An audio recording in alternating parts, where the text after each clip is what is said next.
Over the years, different experts have talked about different ways to use praise to motivate your employees and your reports. If you want to know how to do it properly using scientific methods, watch this video. If anything about this video is useful or beneficial, or you have any questions, please reach out to me, or like, share, and subscribe would be wonderful too. Thanks. So here's what you don't do. You don't, because this is what most people do because they think this is correct, but more than that, it's simple. You don't have to have any understanding. This is if you praise everyone for everything they do, it makes the praise meaningless. Even young kids catch on to this really quick. Like I'm talking 3 to 5-year-old kids, and I've taught many of them.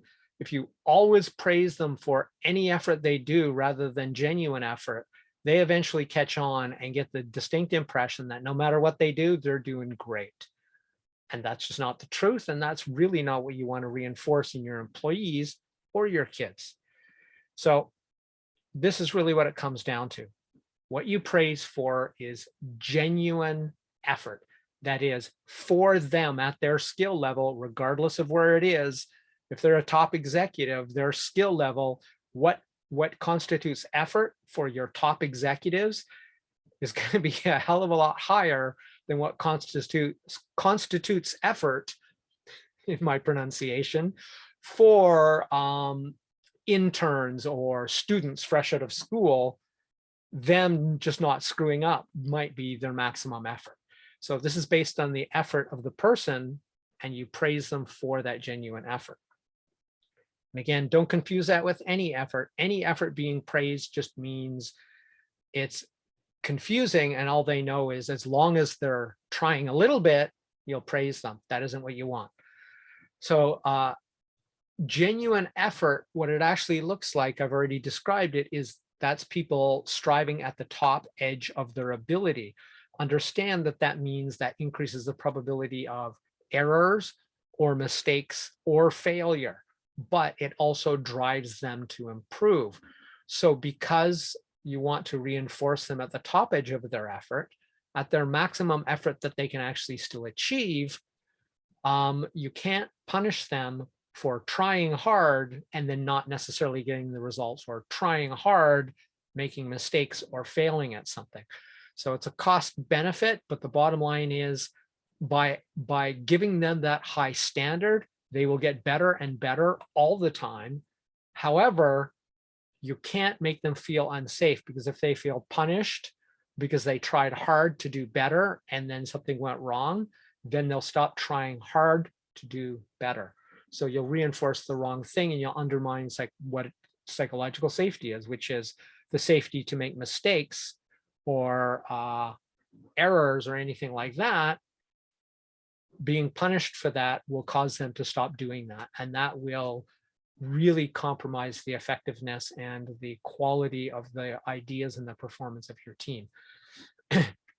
So instead of punishing them when you don't get the results you want, when failures happen, what you try to do is you identify their ways for them to improve the results.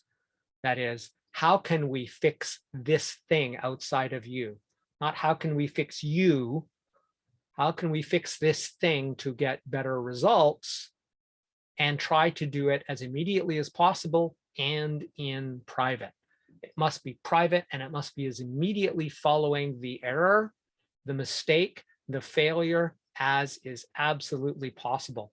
Now, if you can't do it in private, or you can't do it immediately, do it in private as much as you can and as immediately as you can, even if it's the next day. But a week later has no impact because of standard classical conditioning stuff. The closer the feedback comes to the performance, the unconditioned result, let's call it in this case, instead of response, then they'll pair those two together. The thing is, you learn better when you get immediate feedback for that which you need to improve or correct, right? So that's how you need to do that. And as I said, it's not about the person, it's about the results, the technique, the thing outside. It's about fixing the problem, not the person. So by praising maximum effort, you're going to reinforce the standards I was talking about. That is, this is the way we do it around here. We try our very best. We don't always get it perfect, but we try our very best, and that's why we are the best, or we are always getting better.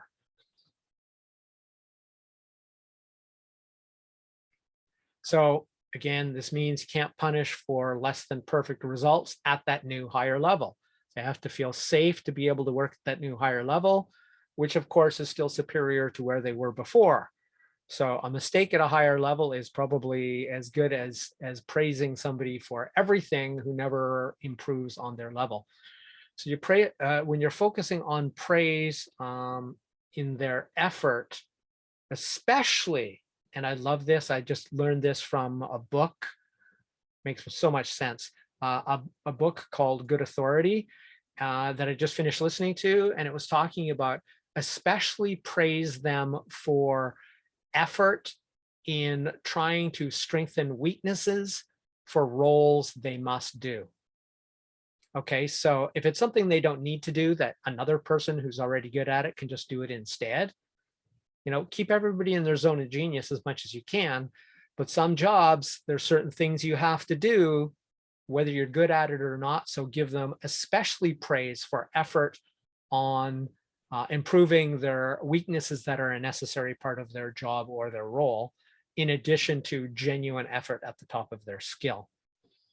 So if you must praise accomplishment, frame it in such a way that what you're doing is you're praising the effort that led to the accomplishment, right? SMART goals, the problem with them, I actually have written an article called "Smart Goals Are Stupid." I could put the link right there, but it's everybody looks at the objective results, and I'm an objective results guy, believe me, but praising for results does not motivate people to try harder and increase continuously in their excellence. Praise the effort that led to the excellent results. Give corrective feedback for results that were less than optimal, immediately and in private whenever possible, or as immediately as you can, right? So really what you want to say is you want to show how their effort earned those positive results, rather than here's the positive results, yay, right? Like look at Enron.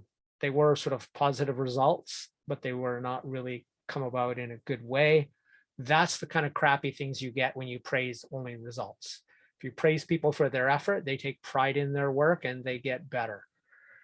So finally, and this is probably the most important thing of all, that is raise the bar for what constitutes praiseworthy effort every single time.